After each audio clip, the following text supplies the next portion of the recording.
This episode of Let's Talk Natural Medicine is proudly brought to you by Bioglan, the best time for menopause support from the start. Perimenopause is when change begins, and early support makes a difference. Bioglan Platinum Menopause Control, backed by science, provides day and night relief from 10 key symptoms of menopause. From peri to post, feel in control with Bioglan Platinum Menopause Control. Bioglan, made different, like you. Available only in pharmacies. Always read the label and follow the directions for use. Welcome back to Let's Talk Natural Medicine, brought to you by the Australian Traditional Medicine Society. I'm your host, Natalie Hume, and today we're focusing on a topic that can make a huge difference in our health and daily lives, and that is meal planning. Studies show that people who plan their meals tend to eat healthier, save time, and reduce food waste. But meal planning doesn't have to be complicated or overwhelming. So with the right tips, it can be easy, nutritious, and most importantly, enjoyable. Our guest today is nutritionist Zoe Bingley-Pullin, and Zoe's going to share strategies for creating balanced meal plans that support optimal health and nutrition. Thank you so much for joining us today, Zoe. Oh, thank you. I love talking all things food. It's one of my favorite topics. Amazing. Perfect. And obviously you being a nutritionist is going to be such a great conversation. So to start, can you explain the benefits of meal planning? So why is it so effective to really maintain a healthy diet? I always kind of speak about this one thing. If you don't have healthy food in the cupboard, you can't be healthy. And I think what this does, it means that you get the healthy food in the cupboard, in the fridge, ready to go. We're all so time poor these days, and there's so many kind of convenient style eating meals that, plans that we can approach. Unfortunately, what happens is that when we start to kind of cut corners a bit too much, we often lose the diversity in our diet. When we meal plan, we're more likely to get those variety of fruits and vegetables, proteins, grains, nuts and seeds, because we're a little bit more creative. We've got a little bit more time. We kind of, maybe put some different herbs, some spices that we might not normally use. I think, we're supposed to be eating 30 different varieties of plant-based food. So remember, guys, that is not just fruits and vegetables. That can also be spices, herbs, nuts and seeds, grains. They all fit into that plant world. So when you are meal planning, you are more likely to be a bit more creative. You're obviously going to save time in the long run, and you're going to save money in the long run as well. But I heard a really interesting statistic. Ronnie Khan, the CEO of Oz Harvest, she did this really interesting study, and it looked at wastage. And what they're actually looking at is some of those sort of Generation Z and those sort of younger generations are actually wasting up to 40% more food than our generation as well, the parents of. I mean, I can't believe I'm a parent. I could be a parent of that age, but I don't. I've got an 11-year-old, but I'm a bit of an older mum. But it really does go to show. And that's often because they're not planning, or they're planning and they're changing their mind of what they're going to eat, or they're going out. So it's not just about planning meals. It's maybe planning a meal that could be frozen as well. So if you do decide to go out for dinner that night with some friends or, family or whatever it might be, that could just go straight back into the freezer. It won't waste. I love you said having healthy food in the fridge to begin with is so important, right? So planning that to have that food in the fridge, because as you said, we are time poor. We are busy. And I guess when we do get busy and someone maybe forgets to eat or forgets to plan, we're probably going for junk food, right? So is that really what, you're seeing, that people out there, they're just going for the quick, non-healthy snack? But what is that doing to their health when they're doing that? So the issue often what we find when we actually eat the wrong types of foods or we don't eat is it affects our blood glucose levels. So, when we actually wake up in the morning, we need a certain type of variety of different foods. We need some lovely slow releasing complex carbohydrates. We need protein. I mean, people are different. Some people can sort of extend their period of not eating. A lot of women, I believe, should be eating within that sort of framework within an hour of waking up. If we don't do that and we start to skip those meals, what happens is our blood glucose levels will rise and then fall. And then we're chasing our tail for the whole entire day. We're more likely then to kind of go for high glycemic style foods, high processed style foods, Convenience, because again, we don't have the energy. Often we're lacking energy. We're lacking neural energy. Remember, the main source of energy for our brain is actually glucose. So if we're not providing slow releasing glucose over the course of the day, it means that we are less likely to have that mental energy as well. So we are going to drive for those more processed foods. Now, the problem with that is often they are high glycemic, higher fat, higher salt, higher sugar content as well, but have lower fiber content, have lower water content. So it's this flow-on effect. Not only will it affect our energy levels, it can affect our digestion and then how we absorb food long term. Yeah, that's such a good point, because I know we've all fallen into that trap and just grab something quick, or a packet of chips, like you give kids chips or something like that, but then, 20 minutes, 30 minutes later, like, oh, I'm hungry again. So and more fuel, more food. Yeah, preventing that vicious cycle, right, is really important. So now I also want to touch on something you mentioned, this 30 plant-based foods. So can you explain more about that? And as you mentioned, we can get it from all different sources and varieties. And why is that really important for our health? So it's really important because, if you want to kind of think it very simply, our digestive system has lots of different bacteria in it, and that individual bacteria doesn't just eat one thing. It will eat one thing, but we've got lots of different bacteria which eat lots of different things. So we need a lot of diversity to feed that bacteria. We know that if we're proliferating the good bacteria, we're less likely to have irritable bowel syndrome, leaky gut syndrome, what we call dysbiosis. But if we don't, on the flip side, if we don't have variety, what we don't have is a lot of variety in that particular bacteria. Now, the issue is we're more likely to be a bit immune compromised. Our immune system will be affected because when we do eat certain foods, it's going to react and think that it is something negative that's going into the body as well. It's also because what we then get is a cross-section of vitamins and minerals. Remember that some fruits and vegetables have more polyphenols or more antioxidants than others. Some have more fibers than others, and some have more protein than others.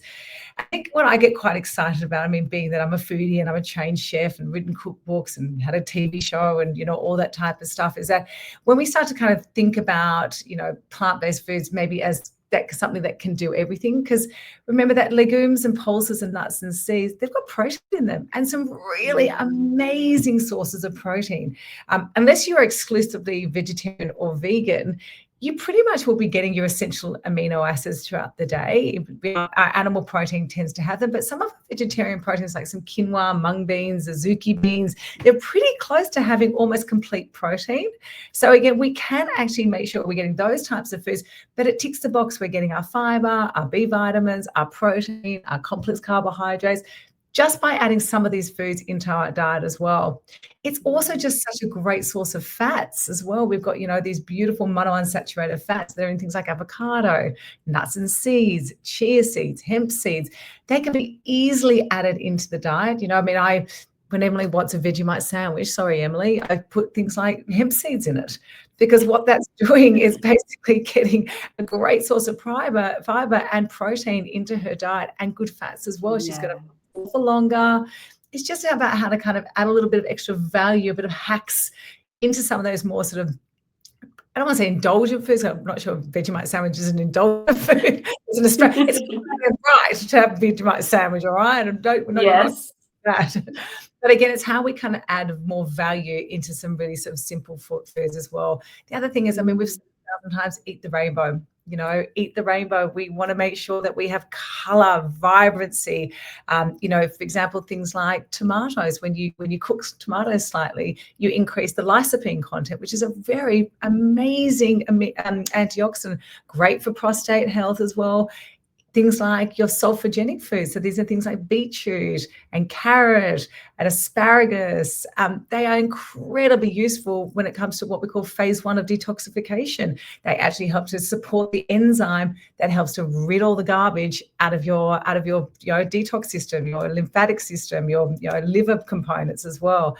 So it's about getting them in, but how much, I guess, is the question. And that's what kind of gets a little confusing, because what we're trying to be eating is these 5 servings of these types of foods. That's 5 servings of vegetables. So it's about a cup of kind of the more solid vegetables is 1 serving.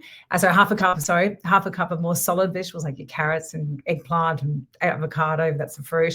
And your more leafy greens is 1 cup. So somewhere in that day, you've got to have your 2 cups of vegetables throughout the day, and then your fruit is about 1 cup.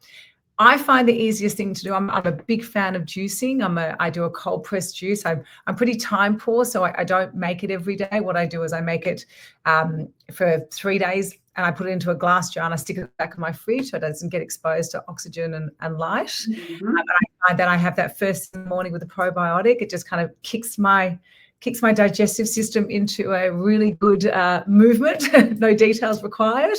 But also what it does, it pumps it full of the, polyphenols and good colors and carotenoids. The other thing also, when it comes to cold pressing, what we're trying to do, it doesn't expose the content of the food to heat. So it doesn't take away some of those enzymes, but also what it has more fiber in it. Benefit of the fiber, it's slower releasing, it's a lower glycemic food. So juicing itself can be good, but we need to be mindful sometimes if we're just doing juice without the pulp in it, often, well, a little bit of pulp, but added back into it is what you can do is add a couple of tablespoons back in even if you don't have a cold pressed juicer. We might be getting a little bit too much of that fructose content, and it might be released a little bit too fast as well. So you're still getting good stuff in there as well. But that's some of the ways that I'll often find that I'm putting lots of things like quinoa into salads. It doesn't have to be the base of it. It might just be, a cup tossed into my normal, rocket salad that I have. Just be creative. I also think it's about how do we prepare these types of foods as well. So each week, what I love to do is I'll do a big thing of roast veggies. So I'll have capsicum, it'll have sweet potato, normal potato, pumpkin, eggplant, tomato, just a big thing. I mean, everything kind of cooks slightly at different values. I don't worry about that too much. I put them into Tupperware containers and I'll just add them to things over the course of the day. Same again, I do a big thing of quinoa or lentils or chickpeas, and I'll mix them in with lots of olive oil and herbs and spices, and that goes in the fridge. And then I just kind of add them into things over the course of the week. When they start to get a little bit not so nice, so after maybe 4 or 5 days, what I'll do is I might blend them into a dip. I might make it into a soup. I might mush it up and put it as a sandwich base or a wrap base as well. So be creative. You don't have to make one meal as one thing. Stretch it out, because that way it's time effective, it's cost effective. There's flavor. It's interesting. We'll eat with our eyes, and it gets a bit. We don't eat with our eyes, but our eyes often are what kind of excites us to the start of eating a meal. Absolutely. That's some great tips there. I love that roast veggies for the week. So that's a perfect tip. So what inspired you to focus on meal planning and I guess optimizing nutrition, and really how has it transformed your health or your clients' health as well? Look, I get very excited. I'm quite a planned person. I like to be planned. I'm very time poor. I'm often traveling to Melbourne, or I'm a mum of an 11-year-old. So there's work and there's dropping things off, and trying to potentially maybe have a bit of me and all of that's always nice as well. So I find that if I'm planned, it just takes a bit of that guesswork out. This sometimes will work really well, and I'm not hard on myself if I find that I'm 3 weeks of kind of good planning and 1 week it all falls apart. It ain't the end of the world. Don't stress about it. What we don't do is just get back into that routine as well. It's also important to know that we have different routines. There's different seasonal routines. I find that what I'd often do is I'll start to change the food plan a little bit per season. So I might write a food plan for 7 days. I do it always for my clients, and we'll kind of give protein suggestions and vegetable suggestions. I'll give them lots of great recipes. You might have 5 recipes that you like, and you just change the protein. It's as simple as that. You might have 3 egg dishes that you do that can be versatile for breakfast, lunch, or dinner. So it's about trying to kind of be as versatile as you possibly can, with keeping the interest up there as well. But again, it really does help me, and it really does help my clients. And that's not just from the perspective of a time saving, a cost saving. It's also from a weight loss point of view. It's also from an energy perspective point of view. I don't want to spend hours and hours, as much as I love cooking, in the kitchen. What I want to do is have time to kind of come home, just make a steak, know that salad that I made last night can hang over, can be enough to last those 2 days. And then I take that leftover as my lunch as well. So be as versatile as you possibly can. I love those tips. And I think a lot of people probably think, if I'm going to meal plan, I've got to take out my whole Sunday, or I've got to, I'm just strapped to the kitchen where I'm just cooking all day. So I guess a lot of people probably feel like they don't want to do that or spend that time. But what are some, I guess, effective steps or strategies where people go, actually, no, this is sustainable. It is easy. It doesn't have to be a whole weekend lost. Yeah. So I think, first of all, when it comes to meal planning, you don't have to do it in 1 week. You can spread it over two ties, and that's what I do. But I find that Sunday I'll do enough to last to Wednesday. Wednesday I do enough to last to Saturday, and then that kind of cycle works really well for me. I also look at my schedule. If I'm going to be really busy and I can't put a meal planning in, it will be moved to Tuesday, or it gets moved to Thursday. So be flexible. You've got to make sure that you've got that flexibility there. But it does, obviously, from a shopping point of view, it is a lot easier to do all that shopping online, or, whether it be your local IGA, your Woolies, your Coles, your produce market, whatever that might be. It is a lot easier to try and do that in one go. I'm quite lucky where I live. I've got an amazing Bill's butchery. He's a fantastic butcher, so I feel that's walking distance. I feel like that, that old butcher is kind of dying. It's a dying breed. So if you live in Bondi, please go to Bill's Butcher on Glen Eyre Street. He's the most amazing man. He's such a sweetheart. Actually, he can be quite grumpy sometimes in saying that, but anyway, his produce is great. But again, I try and sort of, when it does come to kind of planning as well, what I often will try and do is I'll try and move it within my lifestyle. So, for example, I go to the Bondi markets on Sunday, and then I, grab a coffee and I grab a croissant, and I sit, as a little quadrangle. My daughter comes, we might meet a friend, we go after netball. So try and make sure that planning is also part of your lifestyle, because that way it's less likely not to do it. When it's enjoyable, when the shopping's enjoyable, you're more likely. It's also, I'm about curiosity. I love food curiosity. So I'm always like, if I go, and I'm someone who likes to touch and feel and smell and sort of really kind of essentially get involved with the food that I'm experiencing. And I find that sometimes a produce market, or even when you go to Harris Farm or Woolies, because things do come in seasonally, I'm more likely to be like, oh, that's an artichoke. Okay, well, maybe, not that Michael and Emily might not eat it, but, maybe I might put an artichoke and steam 2 of those and throw them in my lunch. I don't know. It's just something different that might only come in seasonally as well. Berries right now are really inexpensive, so I just bought a heap of berries on Sunday. I did a big thing of yogurt berry, basically. Sorry about that one. Yogurt, and I made some berries, mixed them into the yogurt, had them in little pots all ready to go. I put some chia seeds as well, so they're all ready to go, because I was excited by the ingredients as well. So maybe steer a little bit towards that side of thing, because that's what keeps these habits going. It's not just about the structure and the plan, the money saving. It's about the curiosity and the enticement and the flavor. It's also the participation. As a mum, it's monkey see, monkey do. I'm very much trying to incite and excite my daughter about her learning how to cook. I was rewatching Chef's Table the other day, which I love. It's one of my favorite indulgences to watch. I don't like MasterChef because I feel like I'm working, but like when I watch things like Chef's Table, which incredibly inspiring chefs in their journey, like Alice Walker and obviously Jamie Oliver and things like that. But I was watching Jamie Oliver's series that's just come out, always one part of Chef's Table. And what was just reminded me about, why sometimes we don't do these things. When, do you remember when he went into the schools and he was trying to kind of change the dynamic of, how kids ate at school. And he was doing great meals, and for the first, 6 months, it was all being dumped in the rubbish bin. And what he worked out, it's a generational issue. So there was 4 generations that didn't know how to cook. So these kids were a byproduct of 4 generations of people not cooking.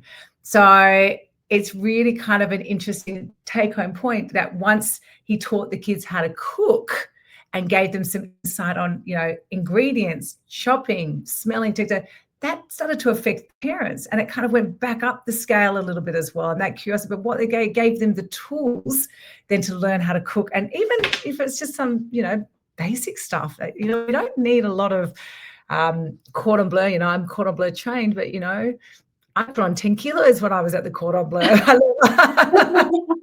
You don't need to be that fancy. It's like you can just...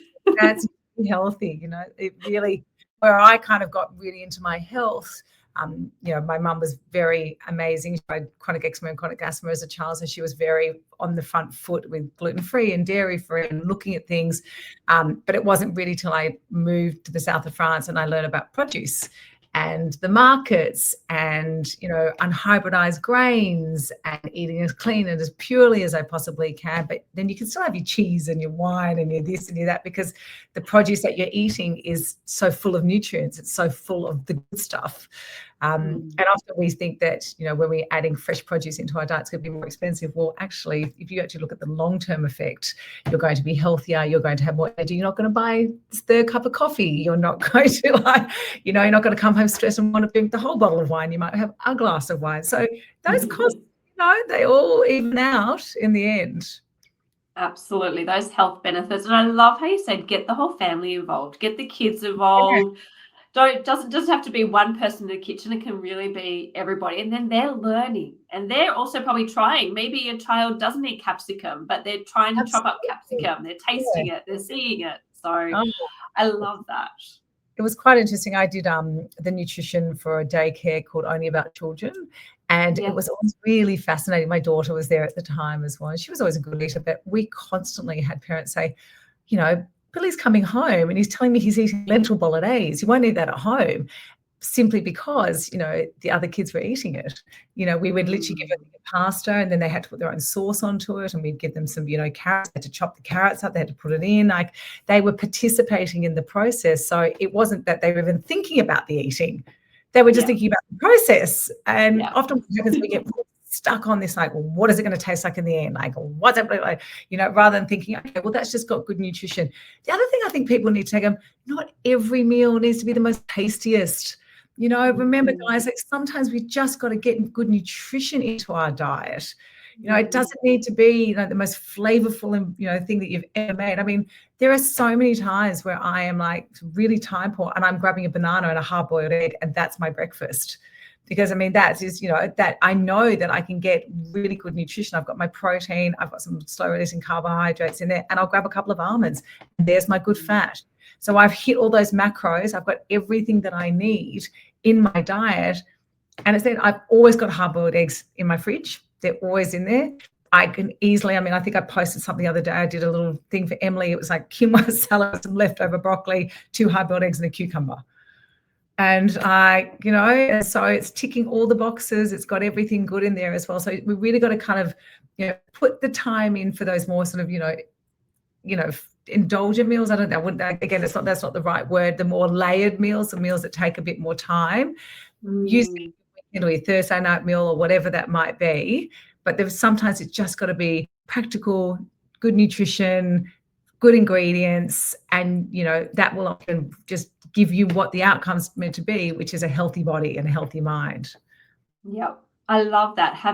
Looking at the nutrient dense foods doesn't have to be flavoursome all the time, but incorporating those, like you said, eggs, that was my breakfast this morning as well. So that's a great tip. You've got eggs, you've mentioned quinoa, some legumes, any other real nutrient dense foods, berries, obviously you've said as well. Yeah. Anything else that you could give us as a tip? Extra virgin olive oil is just the bomb. Yes. It is 1 tablespoon of extra virgin olive oil gives you like 5 grams of your monounsaturated fat. We only need, we don't even need that much in our diet. But it's incredible how fantastic. We do incredibly good quality Australian extra virgin olive oil. Cobram, that's a great brand. I'm not associated with them at all, but that is a really good brand. It's a relatively good price point as well. Interesting enough, when it comes to antioxidants, it's not just these beautiful, good quality fats in there as well. It's got an incredibly high antioxidant content, something called xanthines, I think is how you pronounce it. These are incredibly high antioxidants. You can cook with olive oil as well. So it's one of these things that you can actually, it's got a burn point of about 180 degrees, but because of the high antioxidant content, it keeps it stable. So it stops it converting into the trans fats or the burnt fats. And you can just drizzle it on. It tastes, adds extra flavor into your diet and the meal that you're cooking, but again, adds really good nutrition, and it's really accessible. I love it. Thank you for that. And thank you for sharing all these tips to really take the overwhelm out of meal planning. I think that's really important, and put nutrient-dense foods back in as well. So thank you so much, Zoe, for joining us today on the show. Fantastic. Thank you, guys. Look out for my book as well, Eat Your Way to Healthy Hormones. And please reach out on Instagram or Facebook. I'm always love answering questions about health. It's definitely one of my favorite topics. Amazing. And thank you so much again. And thank you to our listeners for joining us for this episode of Let's Talk Natural Medicine. To find a qualified practitioner, make sure you visit atms.com.au and click Find a Practitioner. And while you're there, don't forget to sign up to our Friends of Natural Medicine newsletter, where you can get more healthy tips, meal planning, and yummy recipes from Zoe. Every single Friends of Natural Medicine newsletter this year has had a delicious, healthy recipe from you, Zoe. So thank you again for that. And let's wrap up for some quick wins to meal planning. So start small, maybe planning a few meals a week, or like Zoe said, breaking up into 2 different meal planning days. Incorporate different healthy ingredients, variety, maybe seasonal, and also use leftovers creatively as well. Until next time, take care and stay naturally well. Join us again by following us for more uplifting discussions on natural medicine and holistic well-being. And if today left you inspired, share the love with a 5-star review. It helps others on their wellness journey find us too.